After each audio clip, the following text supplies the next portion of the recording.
Rimworld Odyssey has a ton of new features, but with so many changes, it's easy to miss some of the most useful mechanics. Which is why today, we're going to look at 7 tips you might not know about Rimworld Odyssey.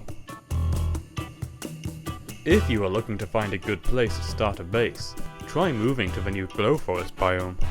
Despite the lack of sun making it impossible to grow most plants, that lack of sun means you can find an abundance of Rimworld's newest drug, the Psilocaps.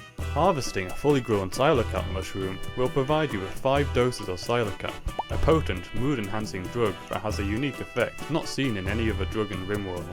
The base effect is a significant boost to your pawn's mood, based on the severity of their hallucinations, giving a maximum of 24 mood, though this is at the cost of a rather noticeable reduction in work speed and consciousness. Even when unharvested, they give your pawns a +5 mood boost just for walking past it, because of its hallucinogenic spores, making it a good idea to leave some around your base. The Psilocap's unique effect, however, is a 2% chance of instantly getting a creative inspiration. Given that you can take as many as you want at a time, this is a very convenient way to force an inspiration, letting you get an inspired creativity before you craft that new sword. However, there is a 1% chance per dose of your pawn instantly entering a catatonic state for up to 5 days, so be prepared for the possibility of this outcome when hunting for an inspiration.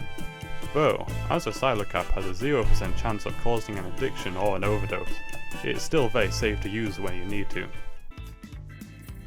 If you'd rather your pawns be able to feel the warmth of the sun, and want to live in a nice temperate biome, then keep on the lookout for one of the new animals added in the DLC, the Porcupine. When your pawn attacks or is attacked by a porcupine, they can get a quill stuck in their body, which adds 5% pain and can't be removed without surgery. So, how can you use this? If you have the pain idealized precept in your ideologian, lodging a single quill into your pawn will give him a +3 mood buff with no consciousness penalty. 3 quills gives him a +5 buff and just a 2% consciousness penalty. If you end up with 8 quills, they will receive a +7 mood boost, although this does give them a -13 penalty to their consciousness. Pawns with a masochist trait benefit even more. A single quill gives them a +5 mood boost. They get a +10 mood boost with 3, and a huge 15 mood boost with 8 quills. Porcupines can be found in temperate forests, temperate swamps, boreal forests, and grasslands. You could just attack them in the wild to receive a few quills, or have a colonist with at least 8 levels in animals tame them, so you always have a good supply of quills. And the best part is, unlike scars, you can remove them easily with the remove quills operation, allowing your pawns to get back to full effectiveness in a moment's notice. If your colonists aren't fans of being brutally stabbed, perhaps try moving to the lava fields. The big pools of lava found around the place may just seem hot and dangerous, and that's because they are. However, there are a few ways you can make use of these properties. When digging out a mountain base, you may come across a pool of lava. If you were to leave this boiling pool inside your base, your pawns will end up with a bad heat stroke thanks to the superheated air. However, if you build a long tunnel from the outside of your base and connect it to a room with the lava pool, you have an incredibly effective way to eliminate almost any raid, except for mechanoid raids, as they don't care about the heat. Also, try using back barriers for your new hallway. They don't let heat escape like a normal open door, so you can keep any heat from the lava from reaching your colonists. When looking for a good lava field to go to, try looking for one with obsidian deposits. These maps will be filled with large veins of obsidian, a brittle but sharp rock that has a few main uses.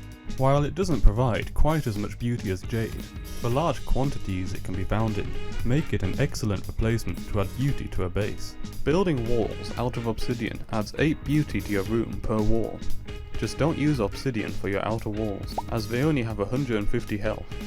If you get low on obsidian, you can build obsidian fences in your rooms for just 1 obsidian each, while still adding 8 beauty per fence.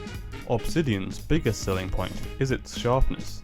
Weapons made of obsidian have a 1.4 times sharpness damage multiplier, the best in the game, beating Bioferrite's 1.3 multiplier, meaning that if you can craft a legendary longsword out of obsidian, you will have a weapon that deals 20 damage per second. If you want to give your pawns a break from the heat of a volcano, try going fishing. you might catch something unexpected. After researching fishing, or starting with it if you chose the tribal start, head to a big body of water and set up a fishing zone. If you hover over the water, you can see the types of fish that live in that area. However, they aren't actually the only things you can catch there. Rarely, you might see that a colonist has gotten a rare catch. Most of the time, they will have fished up something like a dead rat, human meat, or some guy. However, you could possibly catch some extremely good loot. There is about a 2.5% chance of getting a random bionic, including Archotech parts. There is around a 1% chance of getting a unique weapon, like an assault rifle with aim assist and EMP rounds. And you can also catch other useful things, like sentience catalysts, organs, gravlight panels, and a lot more. Be careful of fishing too much though, as you may overfish and not be able to continue fishing until the fish population stabilizes. You may also end up with one of your pawns getting stabbed by a fish. If you were lucky, you may have caught an Archean seed. These can be planted to grow the new Archean tree, said to have been bioengineered to terraform dead worlds and early stage Rimworlds. The Archean tree can produce oxygen, survive in the vacuum of space, and it can convert almost any terrain within a 7-tile radius into rich soil, even ice, as long as the tree itself isn't planted on the ice.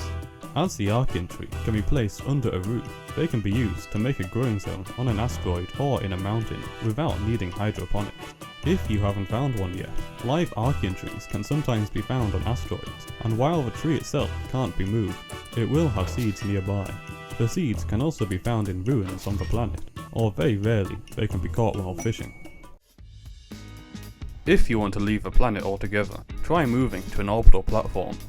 Rimworld's new best power source can be found on orbital platforms. It never breaks down or needs fuel, produces nearly as much power as a geothermal generator, and is completely free.